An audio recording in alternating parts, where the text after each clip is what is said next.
বলছে আজকে পেট ঠেসে ভাত খেয়ে খেতে না হয় আমার এত খিদে পেয়েছে সবার।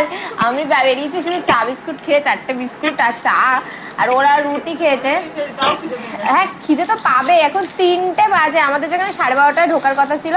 তো ওরা নিয়েছে ভেজ থালি আর আমি একটা ফিশ থালি নিয়েছি। আর এই দেখো এক গাদা ভাত দিয়ে দিয়েছি। আমি যাতে রিয়া তুমি আমার কাছে ভাত নিয়ে, তুমি বলছিলে না ভাত কম পড়বে, এই দেখো অনেক ভাত। আরে দাঁড়াও, এখানে কিন্তু ভাত রয়েছে, দেখাচ্ছি আর কি কি রয়েছে। এখানে দেখো রয়েছে এই যে মাছের ঝোল।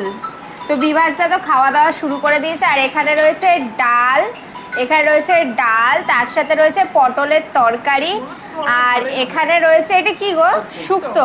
বিভাসদা তুমি খেয়েছো, কেমন লেগেছে? ভালো লেগেছে।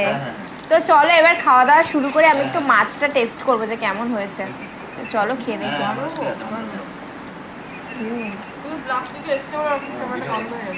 না না বেশ ভালো খেতে, ঝাল ঝাল দিয়েছে, বেশ ভালো লাগছে। তো চলো খাওয়া দাওয়া করি, তারপরে একটু রেস্ট নেবো। আর এই যে আমাদের রুম দেখিয়ে দিলাম, এটা কিন্তু 5 জনের রুম, মানে 5 জন আরামসে থাকতে পারবে, অনেক বড়। এখানে একটা ছোট বেডও রয়েছে। তো চলো এখন খাওয়া দাওয়া করিনি, তারপর আবার আমরা সন্ধ্যেবেলা মায়ের দর্শন করতে যাবো, তারপর ওখানে শপিং টপিং করবো হালকা পাতলা। তো চলো প্রচন্ড খিদে পেয়ে গেছে।